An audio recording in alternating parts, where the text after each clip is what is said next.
Oh, yeah. Starting on our second 100. Woo. Steam Room. Not even Shaq and Ugly Kenny can mess up my mood today. Big old Shaq, and Ugly Kenny. I am in such a good mood. And that has to have something to do with the fact that we are in the midst of Thanksgiving week. You know what it means, too. It's my favorite holiday. Mine too. Oh, love it. You know what? And I never call it Turkey Day. I always call it Thanksgiving. Turkey is part of the deal, but I never call it Turkey Day. Well, that would be stupid anyway. What? Turkey Day. People always call it Turkey Day. But that don't make it right. Hey, you ready for a big Turkey Day? No, Thanksgiving. And I always say, no, I'm ready for Thanksgiving. I'm ready for Thanksgiving. Yeah, you know how much I hate Christmas because people are just pigs and want stuff. And I'm a firm believer once you're not a kid, you shouldn't give gifts anymore. Right. I've heard that before. Exactly. But Thanksgiving is just perfect. It's just family and friends. Yes. I love it. It's for family and friends. And reflecting on all the things you're thankful for. And that's a lot. Yeah. It's a lot to be thankful for. We're so lucky and blessed. And I want to thank, starting this next 100. So thanks for all the law steamers. Yeah, because last week, if you weren't with us, was episode number 100. Well, a momentous occasion. So that would make this what? Episode number? See? Hey. See? Auburn? That's right. So that's 101. 101. Yeah. Man, that girl who did all my homework in school, I miss her. I can't even get to 101. Yeah, man. Happy Thanksgiving to everybody. Go out and just hug all your family and friends and say, hey, I'm blessed. I'm thankful to have you in my life. Because, man, it takes a lot. And unfortunately, we live in a world where negativity just so loud. Negativity is so loud, we don't even think about all the good stuff that's happening. You know, I did some stuff last week about Eric Van Rooyen, Camilo Villegas, and Josh Dobbs about what makes sports great. But this is all about family and friends, man. So everybody have a great, great Thanksgiving. Yeah, and we begin episode 101 the same way we've begun the previous 100. And that is with Chuck's first of all, but this is a little different. This is different. Because, listen to me, because gone is the crumpled up yellow piece of paper. Have you actually put first of all on your phone today? No, I have, because I wanted to make sure I get this right. So I have a great friend of mine, Gary Godfrey, who has ALS. And Kerry Good is a player from Alabama. So they started this. And we did some on this last year. We have an Alabama against Auburn pledge every year who can raise the most money. And it happens during the week of the Iron Bowl? The week of the Iron Bowl was this week. Which is played this Saturday. I hope this is correct. Auburn is ahead $43,095 to Alabama's $25,835. So go to Carrie and Gary. I'm going to make sure I get it right. That is why you have it on your phone. That's exactly right. To go to the KerryandGaryChallenge.com. It's not just Kerry? Yes, the Kerry and Gary, obviously, I spell Gary 1R challenge. All the money goes to ALS in Alabama. It's mainly for Alabama and Auburn people, but I want anybody who got somebody struggling with ALS to go to some form of ALS and donate some money, and no matter what state or what country you're listening to, because it costs about $250,000 a year to care for an ALS patient. That's a lot of money. Yep. And I want to shout out Gary because he's been one of my great friends since college. We played together. For him to open himself up and Kerry, I don't know Kerry that well, but for them to open himself up and raise his money every year because, man, this is a brutal disease. I was doing Rick and Bubba, two great radio personalities in Alabama this morning, and Rick was telling me another friend of his just got diagnosed with ALS. And, you know, our government doesn't do enough, so it's up to us to take up the fight.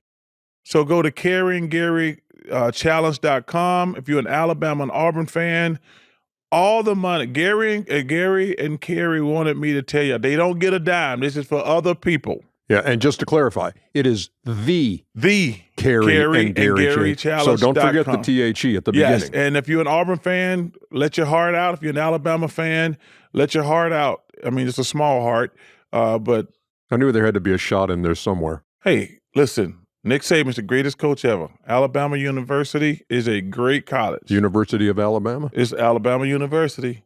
Shout out to Justin Thomas. I'm really looking forward to the Iron Bowl. You know, it means a lot to us people from Alabama. I always look forward to going back down to Auburn. Can't wait to get there. Gonna celebrate my Turkey Day first, but looking forward to the Iron Bowl.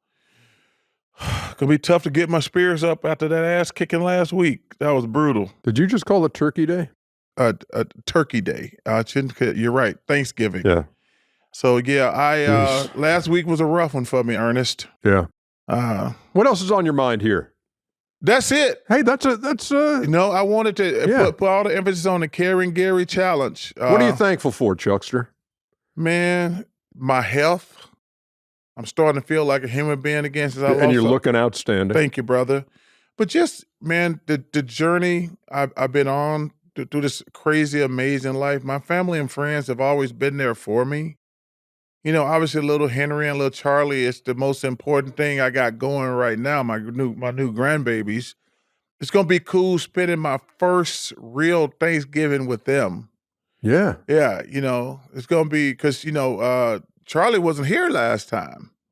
And Henry is a handful now, brother. Once they become mobile. Oh, my goodness. It's a full contact sport. Man. Yo, man, what happened Where are you out? What happened to the good old days? You just cute and wanted to lay on Big Pop's lap. Yeah. Now it's like, those days are gone. No, those days are gone. Like once he learned to walk and run, all hell broke loose. Yeah. So I need a nap before and after. Yeah, we'll have like 30 folks at our house on Thursday. Wow. And you only deep frying one turkey? All kind of no. Cheryl Ann's doing one in the oven. Okay. And I'm deep frying two. And hey, don't be an idiot and put it in there frozen. Yeah, okay. This Chuckster, I am a veteran. This podcast of the deep fried turkey. Yes. And so I know exactly how to do it. It's just tremendous. I can't wait. Just thinking about it, I can't wait. Shout out to my place, Baby K's in Arizona. You leave it to the professionals. I do. And let me tell you, you know what's so ironic? Ernie, I've been doing it probably 20 years. I meet the same people there every year. Right. There's a guy. It's a tradition. It's a tradition. Kind of like Thanksgiving. Yeah. So it's a guy there, and I think he's an eye doctor, if I'm correct. Him and his wife, I met them there when they first started, and their daughter's like 15 now. Who is that? Doctor who? I don't know his name, right? But I see him and his wife for like 20 straight years, but their daughter's like a teenager now. Yeah. That's how many years. Hale Irwin goes there. But these some guys, some football fans. We sit there and watch football for about an hour to get our little drink going and wait on our I get two big old deep fried turkeys, some dirty rice, some stuffing. Ooh! Yeah. I'm getting all the giddy right now. Yeah. So, and I would encourage you too, as you listen to the pod, if you get a few minutes at some point, just sit down in the quiet of a place where you're not bothered, a place where you can get your nose out of your phone and just write down some things you're thankful for.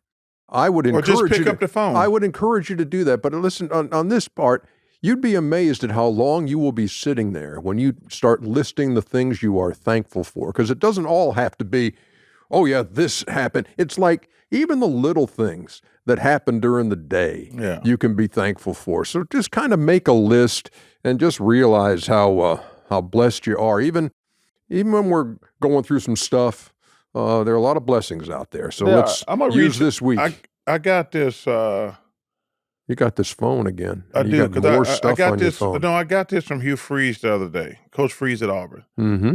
It says, I'm a lot better when I stop counting my burdens and start counting my blessings. Absolutely.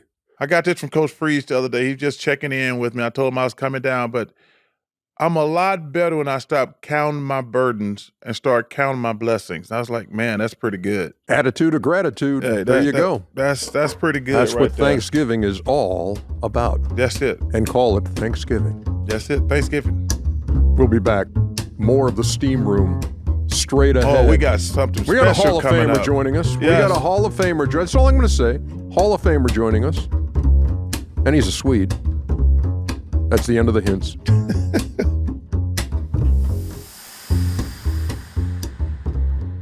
We're back here on the steam room. Chuck, I think there's an area in which we have been deficient What's that? on the podcast. What do you mean? We never have enough Swedes on. Hey, speaking of Swedes, you know who... Speaking of Swedes, my grandparents both Swedish. Are they really? Yes, they Have were. you, Thorwald and Ingeborg. Are you serious? But Yeah, what from the about, old country. You know this young kid named Aberg, who won the golf? Ludwig Adberg. He's going to be, I've been following him from Texas Tech. You talk about, he won the RSM Classic last week. Mm-hmm. They say he's going to be the next big thing, and he's a Swede. So this is going to be rolled right into our special guest. Yes, who happens to be a Swede, who happens to be recently inducted into hockey's Hall of Fame, also happens to be one of our TNT colleagues. So it's going to be weird. Hall of Famer, you coming up, talking to another Hall of Famer. That's pretty and cool. You're a Hall of Famer. That's awesome. How about that? Oh, man. Henrik Lundqvist joins us. And as we tell all of our guests, King, please, in the steam room, keep your towel on. It's great to be here with you guys. And Ernie, I want to say congrats too. You have a big weekend coming up in a few weeks. Yeah, in December. I appreciate that. But let's talk about what you just went through. I watched your speech.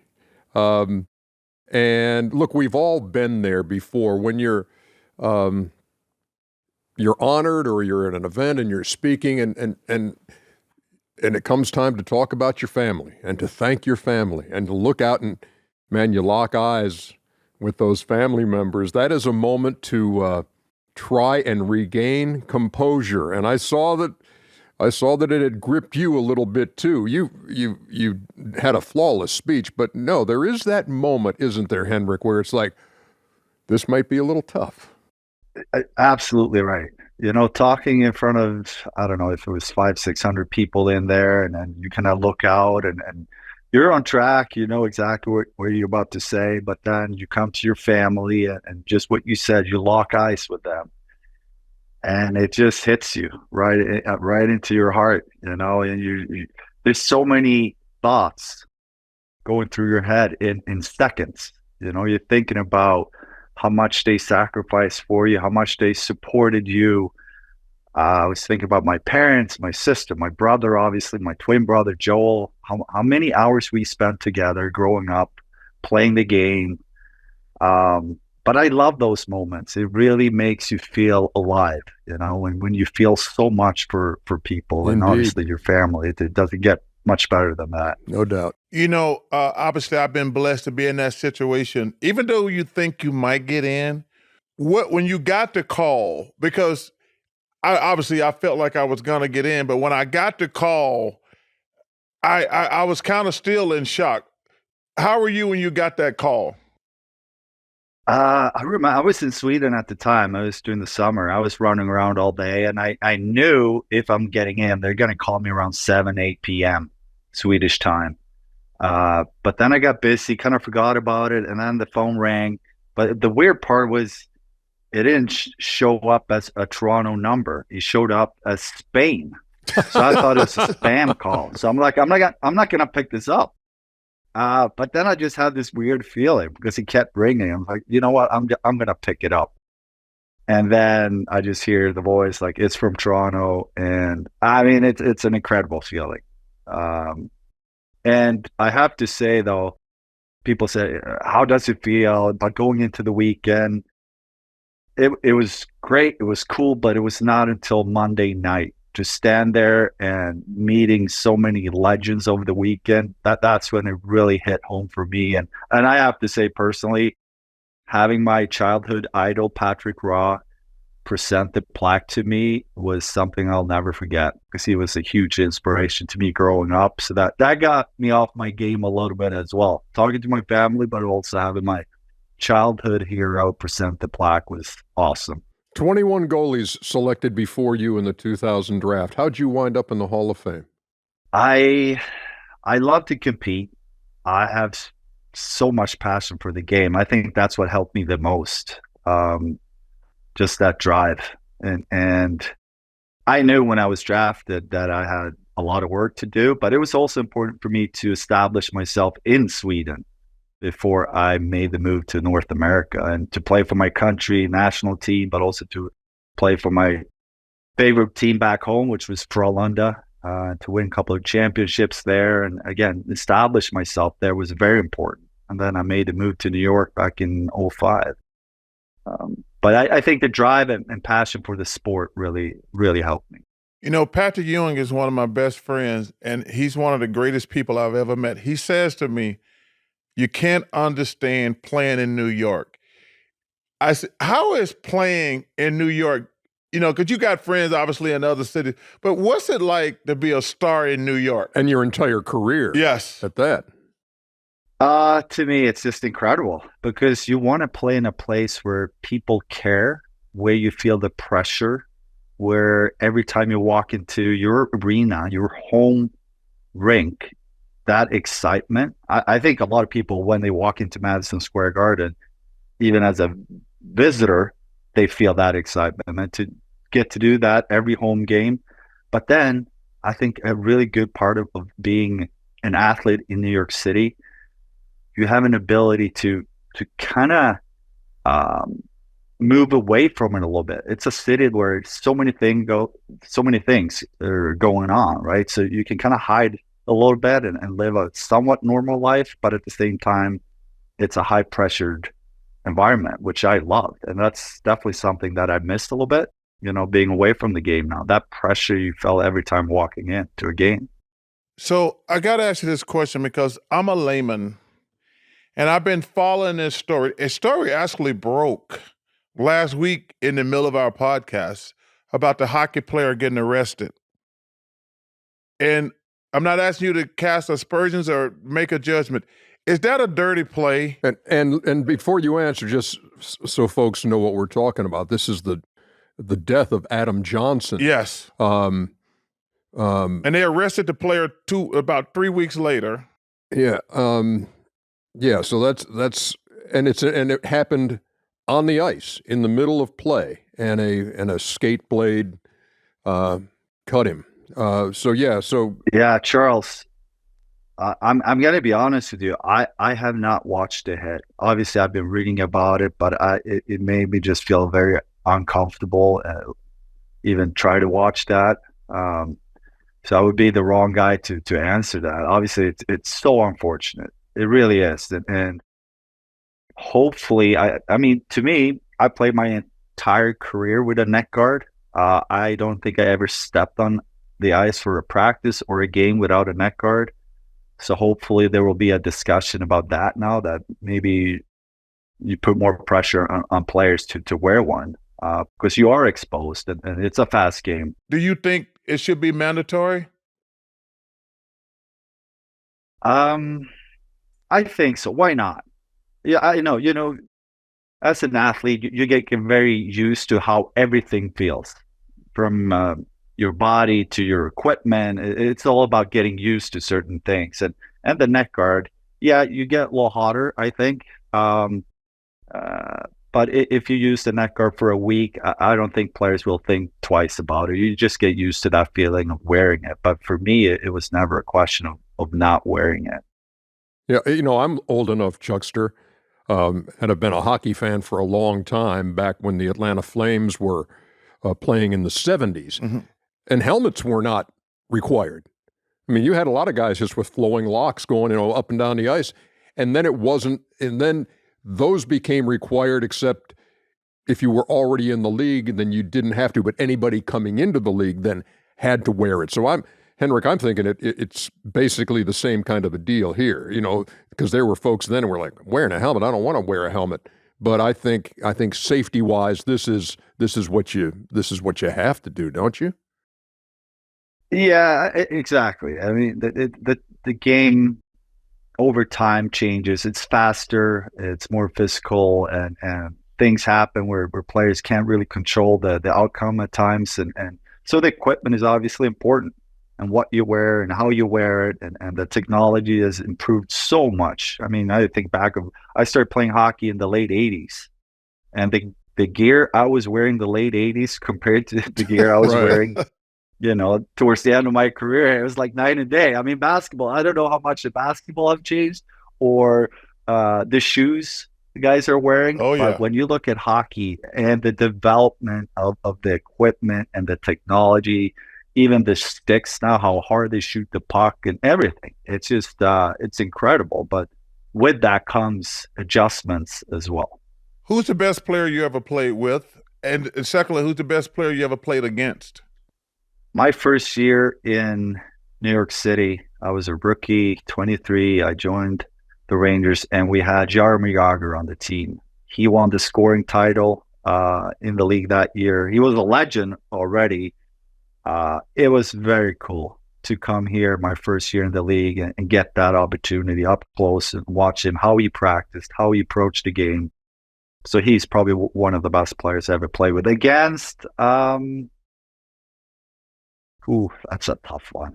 It's so many good ones. Obviously, I faced Sidney Crosby a lot, throughout my career, Eastern Conference. There was a lot of games, even playoff rounds against him, and just his smartness and his drive. It was almost like he could just get the whole team behind him almost every game, and that was impressive to watch. Would he be the same answer if I said, hey, penalty shot, you against, who do you not want to see with the puck on a penalty shot?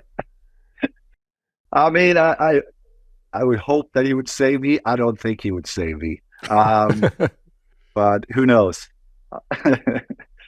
Hey, so probably not. What's the hardest thing about retirement?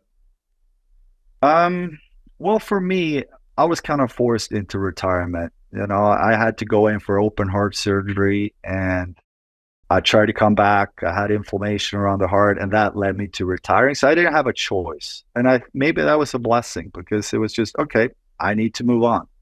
And the transition's been great. I'm having so much fun, and I think I shifted my focus more from performance. Now it's more about happiness, experiences, friends, family. But what I miss the most is the pressure. I do a lot of different things now with TV and media. I love my work at the Garden as an ambassador. But in the end, that pressure really made me feel alive coming to the Garden, and the expectations from so many people and teammates. I would say that. Chuckster, I love that answer, because a lot of times when you talk to guys who have retired and you ask that question, first thing that comes up, well, I just miss the locker room. Yeah. I miss the guys. I miss the camaraderie. I love that. I miss the pressure, because there are others who would say, man, the thing I don't miss is the pressure. When you're playing, you don't think you crave it, because it's hard at times.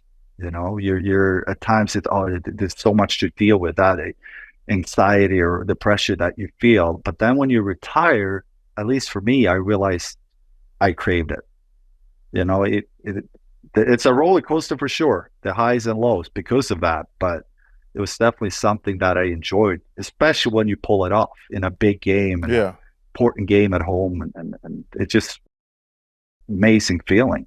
And I 100% agree with him, Ernie, because I've been so lucky and blessed. I've had an amazing life, but there's nothing can give me the juice of that being adrenaline, adrenaline, being like Charles Barkley.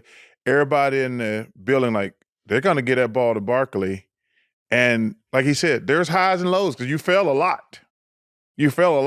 But when you have success, and they're like, Coach, drawing the play up. He's Chuck. I need you to do this. Get this basket. There's nothing like it. And then, like he said, there's lows when you miss that big shot. But man, the highs are so high. And there's nothing I can do in my life that can be when you got 20,000 people going crazy because you hit a game winner. He had an amazing save. There's no better feeling in the world. What do you remember more, the wins or the losses, Henrik? Both. I mean, I think back of winning the Olympic gold for Sweden, that was a big moment. I also remember losing in the Stanley Cup Finals. What sticks with you more? probably the loss, unfortunately. Yeah, I agree with him. Yeah. When we lost to the Bulls for the championship, and what's stupid about it, Ernie, like I go back and look at that game, I was like, okay, because we had the ball twice and they took it out of my hands. And sometimes when I'm sitting by myself, I says, it's not a smart basketball play, but I should have tried to score on those two guys. But then they would have killed me saying, how did he try to score on two guys? That's the only time I get mad because you still think about that? Oh, all the time. Wow. But I will say he said something interesting about the coolest moment, and I've done it twice. When you represent your country and they play that national anthem, like I was standing beside Magic and Michael and those guys, we're like, and all those guys had accomplished. We've had an amazing career. The first Dream Team in '92, we were all sitting there like, damn, I got goosebumps. Like when they put that gold medal around your neck and they're playing the national anthem, and you're just like, whoa, it's the coolest thing I've ever experienced. When you think back to that time for you, Henrik, what are the emotions? What is living in that moment like? It's exactly what Chuck said. I mean, I always keep saying this. There's no better feeling than to stand on the blue line, arms around your teammates, see your flag go up and listen to the national anthem. That pride that you feel in that moment is just incredible. And for me, I grew up watching hockey, watching the national team. That's how I fell in love with hockey. It was watching Team Sweden playing in the World Championships. That's how I was introduced to the game of hockey. So that was always a big dream of mine and a goal to play for my country and to win the Olympics. And then later on in my career, I won the World Championships with my twin brother. And he was the captain of the team. We hadn't played together for 12 years. Growing up, we played every game together. And then I moved to New York and he went to Dallas and then back to Sweden. But then 12 years later, we had an opportunity to play for Team Sweden again. And we won the gold. And it's one of my proudest moments to stand next to my brother because in a way, it was kind of full circle. That's how it started for me. It's a very special moment. Yeah, no doubt. In the hierarchy of Sweden, where are you as far as fame level of other jocks? He's the king. I know, but he's got to have some competition over there. I think so. The biggest sport in Sweden is soccer. So I would say the biggest athlete coming out of Sweden over the last, 10, 15 years is Zlatan Ibrahimovic. There's no question what he's done for soccer and for Sweden and so many leagues around the world. But yeah, of course, I've been in the game for a long time. And before I entered the NHL, I kind of established myself a bit playing for my country and winning championships in Sweden. So I don't know how I would rank myself, but you're right up there, man. You're right up there. Yeah, people recognize me a lot more in Sweden than in New York City, which is that's why I love being in New York City. I kind of live a pretty normal life until you run into someone that is a diehard Ranger fan. Hey, Chuckster. I can't believe we've been talking to him for 20 minutes now, and you haven't brought up yet how handsome he is. Yeah, see, this is my problem, though. First of all, I just found out he had a twin. Yeah. So I have this argument. I says, yeah.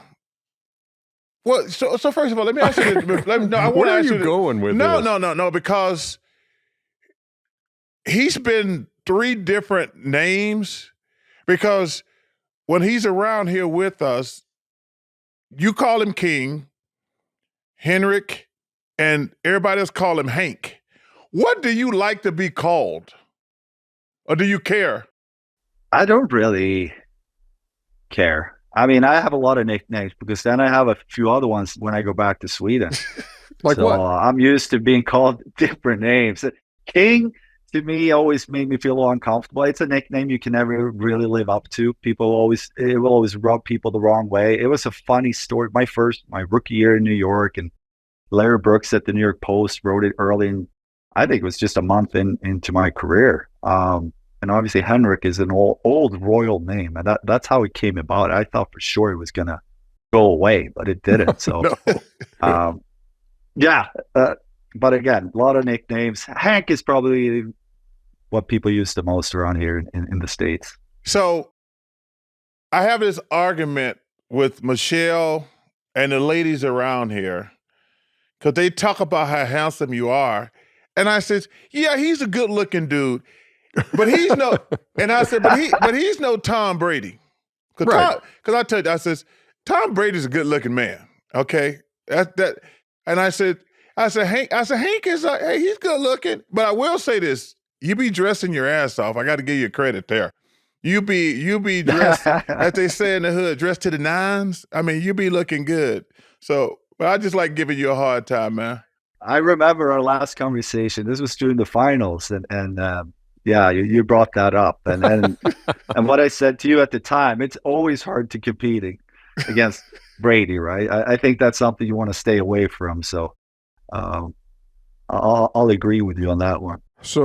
So this next chapter, Cologne, of yours, yeah. So you realize Chuckster is it you've never worn it, or you tried it and then stopped, or did you?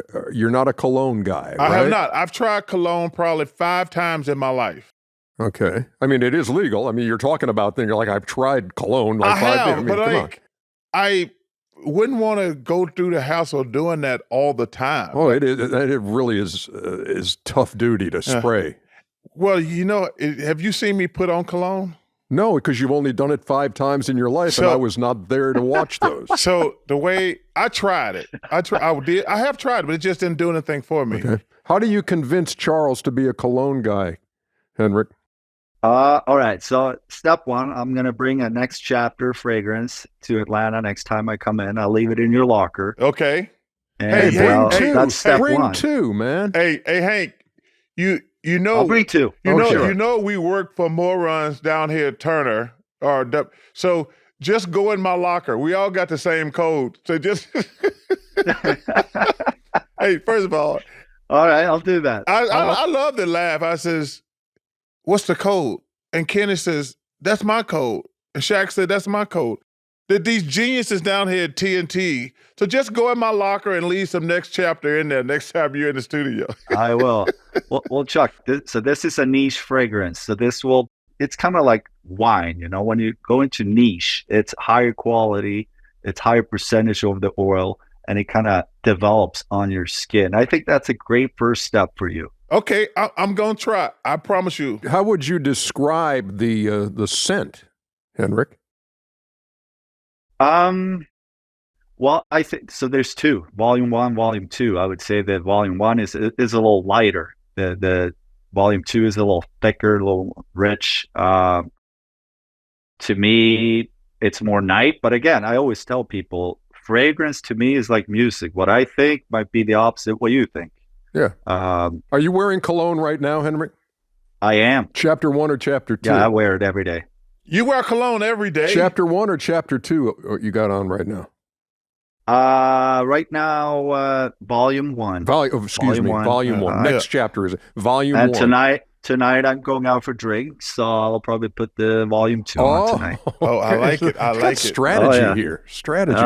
Oh yeah. You spoke of music too. So look, you're a pretty accomplished guitar player, man. And you've done that stuff out in front of folks all the time, and you're really good. When did you start playing guitar? I started as a kid.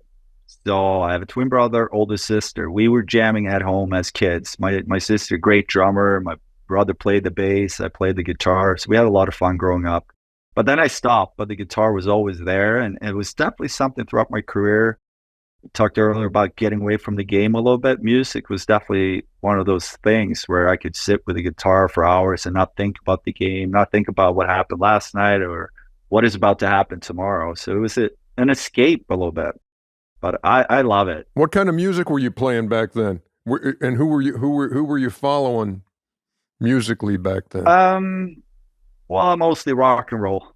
Right now I'm a big fan of Dave Grohl, Foo Fighters. Yeah. I love John Mayer. I think he's a great guitarist, very smooth. But let's be real. I'm not that good. Like I'm the guy that can bring up the guitar for the after party or sit around the fire and play, but I'm not that good. You or McEnroe, who's better guitar player? Ooh, I don't know. See, you could just I want to say myself, but he's gonna say him. But see, you could just tell how modest he is because he really want to say himself, but he don't want to say himself.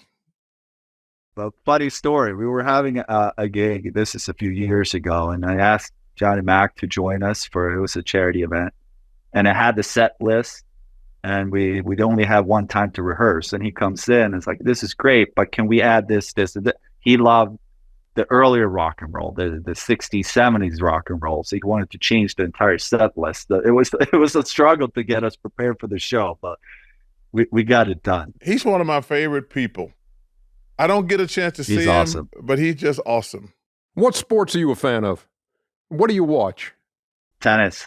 Yeah, I play a lot of tennis, and I go up to Johnny Mac's Tennis Academy quite a bit up on Randall's Island outside New York and play there. I haven't played that much for the last 2 years because of my heart, but I love watching tennis. I always go to the US Open every fall when I come back from Sweden. New York City's buzzing, and it's such a great event. I love it. So are you one of these guys who gets up early to watch the Australian Open and the and Wimbledon and that kind of thing?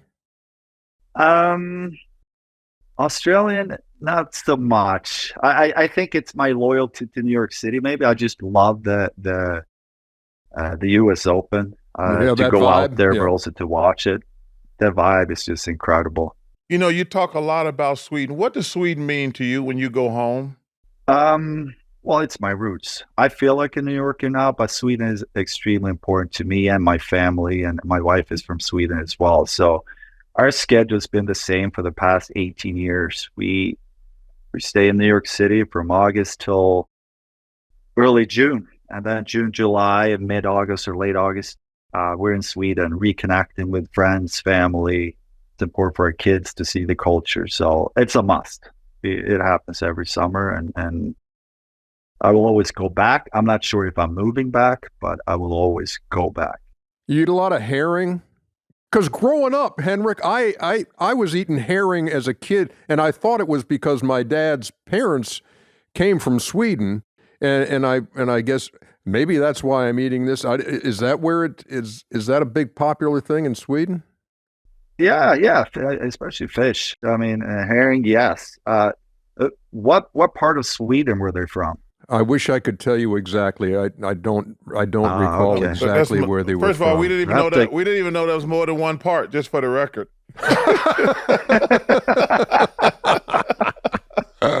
Oh man! Hey Henrik, man, it's good catching up with you. Thank you. So happy for you on the Hall of Fame, and thanks for trying to set the Chuckster straight on this whole cologne thing. We'll see if you make any inroads with it. I don't know. We'll give it a try. Will you? Yeah, we'll give it a try. It may be even better than that stuff from Portland. Yeah. So I have a question for Chuck. Like, how often can you wear your Hall of Fame ring? It's for both me and Ernie here. Like, what's a good number? When do you wear it? Just that night. That's it. I've never worn it. You got to take it off. Is it on right now? No, it's not on right now. I would only wear it if I was actually going to a Hall of Fame event, but I never wear. I took it off that night, but every year I go back to the Hall of Fame. I'll take it there, but that's the only time I wear it. Got it. Good. I was thinking family dinners on Sundays and. Hey, they would say. But I have to rethink this now. No, hey, rethink it. Your family would be saying that's just a display of power. Yep, go ahead. Well, I need that. I have a twin brother. It's all about power all the time. Hey, no disrespect to your brother, but he's not a Hall of Famer yet. Okay, so you're the only Hall of Famer at the table. Henrik Lundqvist, man, it's a pleasure. We'll see you on TNT, and we'll make sure that you drop off a couple of bottles in Chuck's locker. Absolutely, I will. Hey, have a great Thanksgiving also, brother. Have a great Thanksgiving. Yeah, you as well, guys. Yeah. You as well. Last thing, What are you most thankful for? What are you thankful for? Health, my health, Yeah. and my family. And I really enjoy it right now. My life is great. And I look forward to spend some quality time with them this Thanksgiving. So That's awesome. Have a good one, brother. We love you. Thank you, brother. See you soon. thank you. See you guys soon. Yep. All the best. Later. Yep. Good dude. Good dude. That was awesome. Yeah. And yeah, I guess he's all right looking. Yeah. You know. I mean, he's not Tom Brady, but he's, You know, for the three of us, he gets the bronze. oh, just for the record, he's not better looking than Chuck. I'm already, listen, they had Jason Kelsey as one of the Sexiest Man Alive finalists that Patrick Dempsey won. I got screwed again.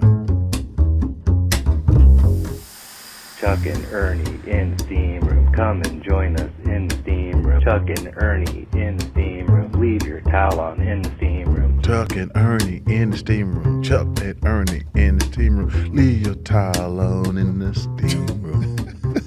I do like the way you kind of changed things up there at the end and kind of used our I can used go our high. tagline for our interviews. Yeah. I can go high or low. Yeah. I mean, when you're a great singer, you can. But the leave your towel on was nice. Yeah, it was just like, that was good. The third segment of our show, or the final segment of our show, every week features what we call Chuck's answering machine. Your answering machine, 101 episodes in. What's the phone number for the answering machine? You're the host. Aren't you supposed to know that? It's your answering machine. 404 Yes. 955. No. You said that with such conviction. I thought maybe we had changed the number. 404 987. 987. Remember those descending order right Okay. there. If you can remember 404, the area code. 987's easy. 987. Okay. You're a 0330. 404. Charles, Shaq, and Kenny and Charles again. 030 0330. Okay.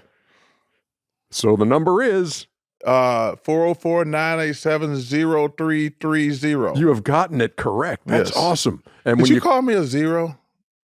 I did. Hey, can somebody get HR on the phone? Because I'm not going to come and work in a hostile environment. Yeah. Well, now that you know the number, and you folks out there do, when you call it, Hey. you leave a message, you might appear on the steam room That's like, exactly- like Nice. this lucky Hey, caller yeah. did. Hello, world. This is Charles Barkley. Leave me a message. Hey, Charles, Bill Porter from Orlando, Florida. And I really took to heart your message on the last podcast talking about no gift for Christmas for anyone over 18 years old. And honestly, I wanted some clarification. So you're saying, as a married man, I don't get my wife a gift for Christmas. Ernie, can you speak to this? Surely Christmas is a season for giving and sharing with family, but man, no gifts for anyone over 18? Come on, Charles. Hey, Bill, I can speak to that. go ahead, Ernie. Okay, Cheryl and I don't get each other anything. Thank you, Bill. Take that, Bill. We began a tradition many years ago where, because it got to the point with us, You're trying to outdo yourself. and you're trying to say, okay, let's put a limit. You can only spend this. You can only spend this. And then you wound up getting something that Cheryl really didn't need. You're doing it out of obligation to do it. So we took the money that we would spend on each other and we would go somewhere and hang out by the checkout thing and we'd buy people's stuff. Yeah. And so we would just use the money That's that awesome. way. And then it made the season Better. so much more enjoyable and so much more stress-free. And then you just didn't feel like, okay, look, my wife doesn't need anything. I don't need anything. Yeah. And so why do that? So we just decided, let's spend that money on somebody who needs it. Yeah. So that's the answer to your question. So our thing is the answer to your question too? I think Okay. that, first of all, you got everything, especially after X amount of years. Mm-hmm. And think about this also. Shout out, when you say Orlando, it makes me think of Lakeland, Florida, and my late friend, Andy Bean, who I miss a lot. That man can go fishing every single day. I know he's fishing up in heaven now. Rest in peace, Andy. But I do. I think that it's gotten so out of hand with gift giving, and you did this last year. You got to do something better next year. Do you got to do something better? And you're like, no, stop it. Kids, let's take care of the kids. And I love your idea about go to a food bank and buy a turkey. Yeah. Go and say, hey, make a donation. Just something simple. Hey, if everybody donated a turkey, they'd get a lot of damn turkeys. Chuckster, I still remember the moment that it hit me. Yeah. I still remember being in the mall and Cheryl and I are saying, okay, we'll meet back here in 2 hours. Yeah. And we met back at 2 hours, and I'm saying, can't do this anymore. Yeah. I said, it's sapping the joy of the season from me. And she was kind of like, it's kind of the same way for me. I said, then let's we kind of agreed. Let's not do it. Let's just find a way to use that money for somebody else. So that's and just that's for the deal. record, he said, Bill. I think, yeah. Bill, I get screwed, Bill, because I give people nice gifts. All I get is drawers, which I don't wear, ties, which I don't care about ties. I can get my own ties.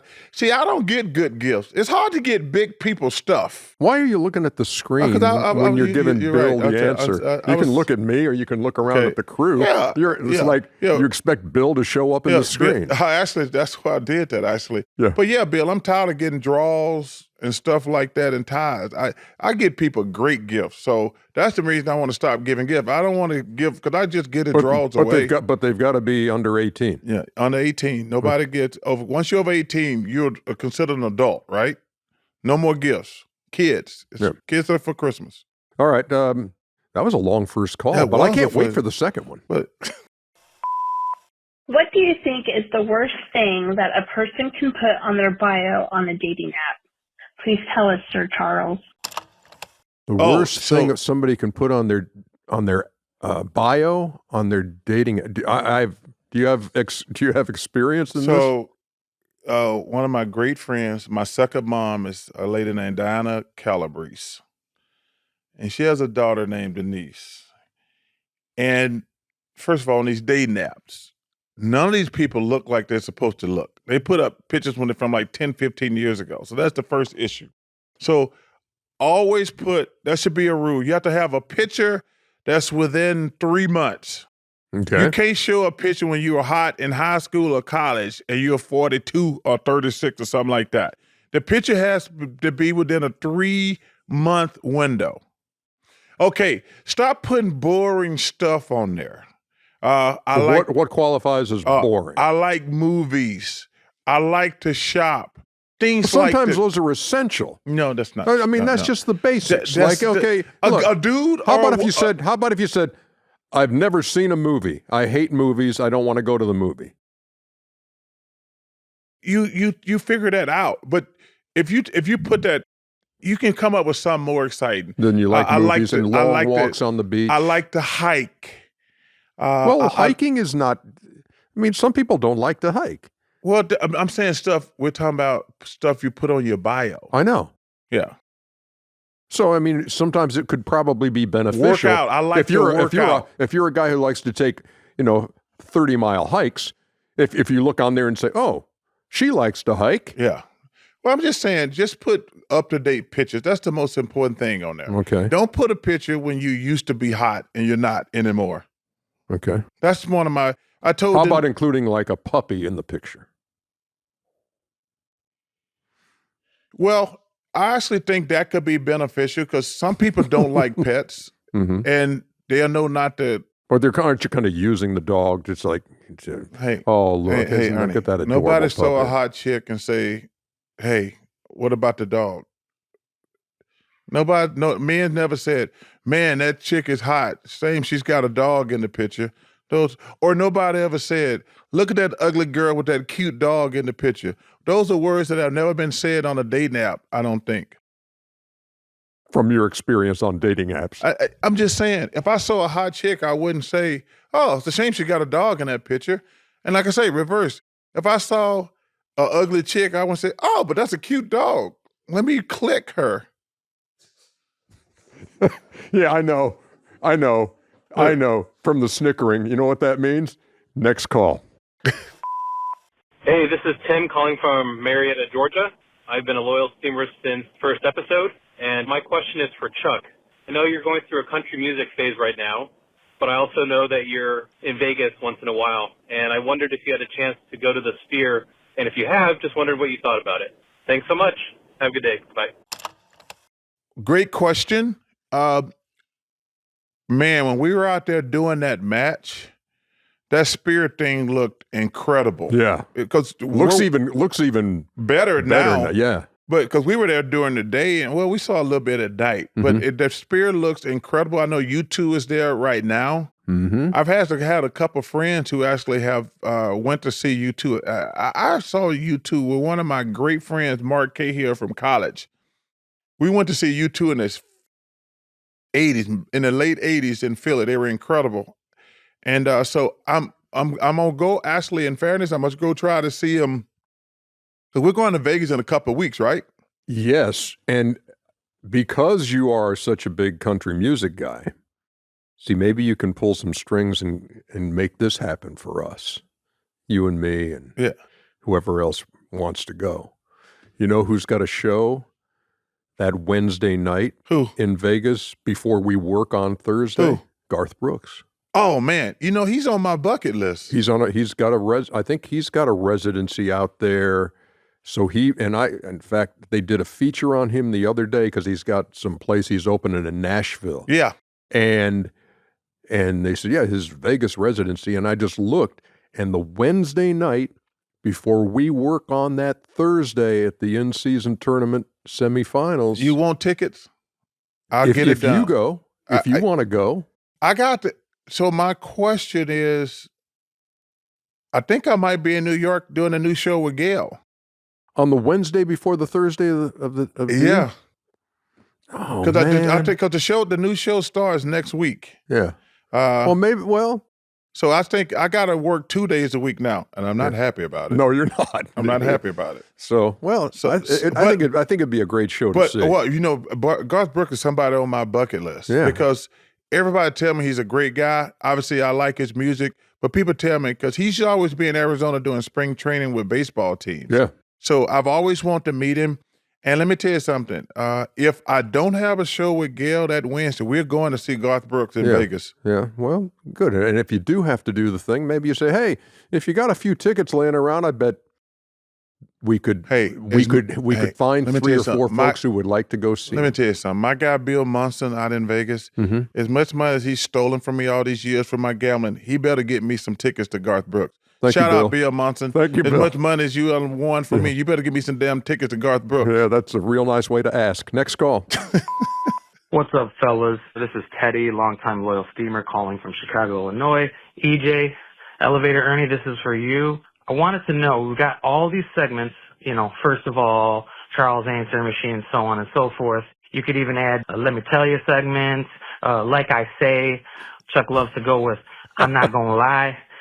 Any of those segments could throw on the show, but I'd love to see if you guys added an EJ segment to the show. And I thought about this, and maybe you can give EJ's Good for the Soul at the end of each podcast, with maybe shining a light on something good that's happening around the world, around the U.S., and give some hope for mankind, and just end it on a high note so that every time someone leaves the steam room, they're not only feeling refreshed and they've got a new bracelet, but they're also feeling good. Love you both. Continued success. Charles, thanks for signing my official Phoenix Suns jersey at the House of Blues a couple years ago when Chicago hosted All-Star Weekend. And sorry again for John Paxson. Love you guys. Can I say 2 things? Thank you, Teddy. Appreciate that. Can I say 2 things? 2 things. Number 1, the Chicago Bulls suck. It's a struggle right now. That's an understatement. It is a struggle, big time. Let me tell you something. But I don't know who's worse, them or the Pistons. The Pistons. The Pistons lost like 13 games in a row. Yes. You ain't played 13 really good teams. Yeah. But the Bulls and the Pistons flat out stink. But let me get back to this caller. That might have become, and we've had some tremendous callers. That right there might be the best one. I think, Ernie, that would be a great way to end the show every week with you doing something inspirational. Good for the soul. That we will start it next week. We should hire this guy. We got these other to. losers running the show. They didn't come up with no good idea. No, I like that. Abby, Cap, well, they have plenty. Audie, they have plenty of good ideas. They've been here for 101 shows, and this random dude comes up with something special. Teddy, they've been here like Teddy 100. the random dude. That's okay. It's good. He's you know random. what? I will do that because you know what I really enjoy. I'm a big Steve Hartman fan. Yes, Works for CBS News. Oh yeah, Steve Hartman on the road.